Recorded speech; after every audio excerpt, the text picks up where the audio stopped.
पहचाना आपने इस लाल गुलाबी फल को? बिहार के प्रमुख फल लीची से आकार और रंग में मेल खाने के बावजूद यह लीची नहीं है। जी हाँ, यह है खट्टे मीठे रसीले स्ट्रॉबेरी। आकर्षक रंग, आकार और बेहतरीन फ्लेवर के कारण विदेशों में स्ट्रॉबेरी की उपज और खपत होती है। प्रायः ठंडे देशों में उपजने वाला ये स्ट्रॉबेरी कैलिफोर्निया से चलकर अब कटिहार, किशनगंज, बांका, भागलपुर या फिर अपने राज्य के किसी भी जिले में उगाया जा सकता है। यानी लाल लाल रसीले स्ट्रॉबेरी का मजा लेने के लिए अब हमें विदेशों से मंगाने के बजाय अपने बिहार की जमीन पर ही बेहतरीन स्ट्रॉबेरी उपजा सकते हैं। ये पिछले साल हमने पहली बार बिहार में इस क्षेत्र में स्ट्रॉबेरी की खेती के लिए संभावना तलाशी थी और हमने देखा कि बिहार में खेती जो है स्ट्रॉबेरी की सफलतापूर्वक की जा सकती है। पिछले साल हमने 4 वैरायटी को यहाँ लगाया था। वो था Sweet Charlie, Festival, Camarosa and Florina. सभी वैरायटी ने काफ़ी अच्छा किया, लेकिन इसमें स्वीट चार्ली और फेस्टिवल का परफॉर्मेंस जो था हमारे क्षेत्र में काफ़ी अच्छा था और इसकी क्वालिटी, फ्रूट की साइज, कलर, फ्रेग्रेंस और इसकी मिठास जो है, जो अन्य कमर्शियल ग्रोइंग एरिया है जैसे महाबलेश्वर है और हिमाचल प्रदेश है, पंजाब है, उन सब एरिया में जो इसकी क्वालिटी पाई जाती है उसके तुलना में हमारे यहाँ क्षेत्र में जो है वो अच्छा हुआ और कहीं भी किसी भी कीमत पे वो कम नहीं था। तो इस तरह से हमने देखा कि बिहार में इसकी सफलतापूर्वक खेती की जा सकती है। तो इस साल फिर हमने उन वैरायटी को फिर से इस बार हमने लगाया है और कुछ नई वैरायटी भी हमने इस बार लगाई है ताकि ज़्यादा से ज़्यादा वैरायटी को यहाँ पर टेस्ट किया जा सके और कौन सी वैरायटी यहाँ के लिए सूटेबल है उसको कमर्शलाइज किया जा सके हमारे राज्य में उसको उत्पादन के लिए। बिहार में स्ट्रॉबेरी की खेती अक्टूबर से नवंबर महीने से ही की जा सकती है। अगर जलवायु की बात करें तो स्ट्रॉबेरी के लिए बिहार की जलवायु अन्य क्षेत्रों की तुलना में ज़्यादा उपयुक्त है। लगाने का उचित समय जो है वो आ चुका है। हमारे राज्य में इसको अक्टूबर के अंतिम सप्ताह से लेकर 10 नवंबर तक इसको लगाया जा सकता है। लगभग हमारे राज्य के सभी भागों में इसकी उपयुक्त जलवायु है, क्योंकि हमने राजस्थान कृषि विश्वविद्यालय के पूसा में भी इसका सफल प्रशिक्षण किया था, वहाँ भी काफ़ी अच्छा उत्पादन हुआ था और इस क्षेत्र में भी दक्षिणी भाग में भी हम देख रहे हैं ये काफ़ी इसकी उपयुक्त जलवायु है। इसलिए थोड़ी निगरानी के साथ अगर हम करें तो ये बिहार के मेरे ख्याल से सभी भागों में इसको उगाया जा सकता है। स्ट्रॉबेरी की खेती ढालू जमीन जहां जल जमाव की समस्या न हो अनुकूल मानी जाती है,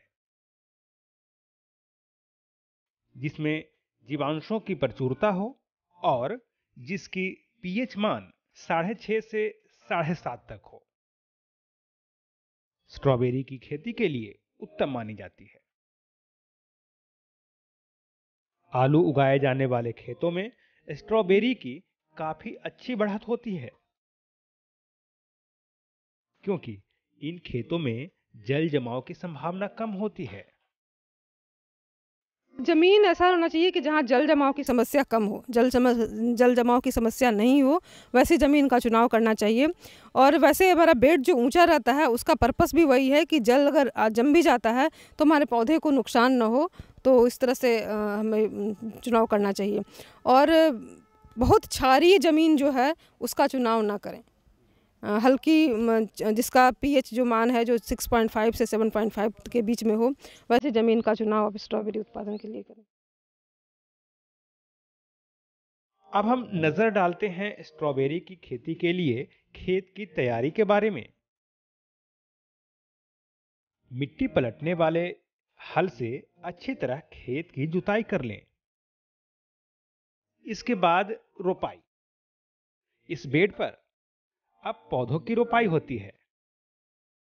रोपाई के लिए पौधे से पौधे की दूरी 30 सेंटीमीटर और लाइन से लाइन की दूरी 40 सेंटीमीटर तक बेहतर होती है। एक बेड पर ज्यादा से ज्यादा 3 लाइन लगा सकते हैं। बेड की चौड़ाई 1 मीटर और ऊंचाई 30 से 35 सेंटीमीटर रखी जाती है। साथ ही एक बेड से दूसरे बेड की दूरी 50 सेंटीमीटर रखी जाती है। जिस तरह से ऊंची हुई बेड बनाई जाती है उस पे जो है 40 सेंटीमीटर की दूरी पर लाइनें रखी जाती है और पौधों से पौधों की दूरी हमने यहाँ 30 सेंटीमीटर रखी है। तो इसमें बेड जो हम बनाते हैं वो 1 मीटर चौड़ा और 30 से 35 सेंटीमीटर ऊंचा बनाते हैं और एक बेड से दूसरे बेड की दूरी 50 सेंटीमीटर होती है। अगर आप थोड़ा सा चौड़ा बेड बनाएंगे तो 3 लाइन भी आप एक बेड पे डाल सकते हैं। तो अभी हम कुछ वैरायटी हमने बाहर से मंगाई है, पूना से मंगाई है, कुछ वैरायटी हम गुवाहाटी से मंगाने जा रहे हैं। तो इस तरह से कई वैरायटी हम यहाँ पर ट्राई कर रहे हैं और उसमें से जो अच्छी वैरायटी 3-4 वैरायटी हमारे यहाँ अच्छा परफॉर्म करेगी उसको हम किसानों के लिए जो है वो रिलीज़ करेंगे कि हाँ किसानों के लिए ये अच्छी वैरायटी है, वो हम इसके राज्य के लिए बताएंगे। तो इसके कैसे लगाया जाता है ये आप देख रहे हैं कि ऊंची मेड़ बनाई जाती है और ऊंची मेड़ बनाने के पहले मिट्टी को भुरभुरा किया जाता है, अच्छे से प्लॉइंग किया जाता है और मिट्टी भुरभुरा होने के बाद जो है इस तरह से बेड बनाई जाती है। स्ट्रॉबेरी की खेती के लिए पर्याप्त सिंचाई की जरूरत होती है, इसलिए जहां सिंचाई की उचित व्यवस्था हो वहीं इस फसल को लगाएं। स्ट्रॉबेरी की जड़ जमीन के अंदर ज्यादा नहीं रहते, जिसके कारण इसकी सिंचाई 2 से 3 दिन पर नियमित रूप से करते रहना चाहिए। ड्रिप विधि के द्वारा भी इसकी सिंचाई कर सकते हैं। जी हाँ, ड्रिप विधि जिसे कि हम टपक सिंचाई विधि भी कहते हैं। इससे पौधों की जड़ तक उचित मात्रा में पानी मिलता रहता है और पानी की बचत भी होती है। आप देख रहे हैं कि ड्रिप इरिगेशन की लाइन भी है और ड्रिप सिंचाई की पद्धति से इसमें सिंचाई होती है। बिना ड्रिप सिंचाई के भी आप लगा सकते हैं, उसमें रेगुलर सिंचाई की देने की इसके जड़ वास्तव में जो है वो बहुत नीचे तक नहीं जाते हैं, इसलिए इसमें नियमित सिंचाई की आवश्यकता होती है। और ऐसा नहीं कि आप एक दिन सिंचाई देख के 10 दिन उसको छोड़ दें, हर 2 दिन 3 दिन पे उसको हल्की सिंचाई की आवश्यकता होती है। और इसमें कुछ दिन के बाद जब ठंडा पड़ने लगता है तो कभी कभी जो है ये पाला से भी प्रभावित होता है, तो हम लोग इसको पॉलीटनल से कवर करते हैं। तो दिसंबर के अंतिम सप्ताह या 20 दिसंबर के लगभग इसको हम पॉलीटनल उसके ऊपर डालेंगे और फरवरी के दूसरे सप्ताह में फिर उसको हटा लेंगे। जब फिर धूप तेज़ निकलना शुरू हो जाएगा तो उसको फिर हम हटा लेंगे। तो पॉलीटनल भी डालने से क्या होता है कि उसकी बढ़वार भी अंदर में काफ़ी अच्छी होती है और बाहर के कीड़े मकोड़ों से भी उसका बचाव होता है, पाले से भी इसका बचाव होता है। इंसेक्ट उसमें लगते हैं, डिजीज़ भी लगते हैं उसमें, मुख्यतः डिजीज़ जो लगते हैं वो विल्ट का भी प्रॉब्लम होता है इसमें। तो इसलिए हम इसको अभी जो लगा रहे हैं उसको बेबिस्टिन में डिप करके तब हम इसको लगा रहे हैं। और कभी लीफ कटर भी आता है, तो उसको जब लीफ कटर आता है तो उसको मिथोमाइल का स्प्रे करते हैं इसमें। स्ट्रॉबेरी लगाने के बाद इसमें मल्चिंग भी किया जाता है, जिसे वैज्ञानिक अभी शोध कर रहे हैं कि किसानों के लिए कौन सा मल्च ज्यादा लाभकारी होगा।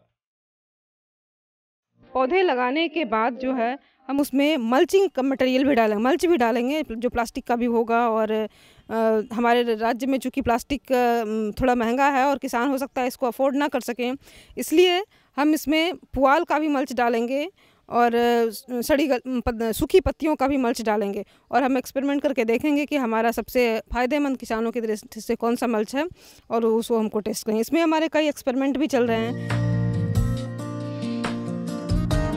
स्ट्रॉबेरी फल का उत्पादन पौधा लगाने के 3 महीने से 5वें महीने तक होता रहता है। जैसे अगर आप अक्टूबर या नवंबर में पौधा लगाते हैं तो जनवरी के दूसरे सप्ताह से मार्च तक इसका फल आप प्राप्त कर सकते हैं।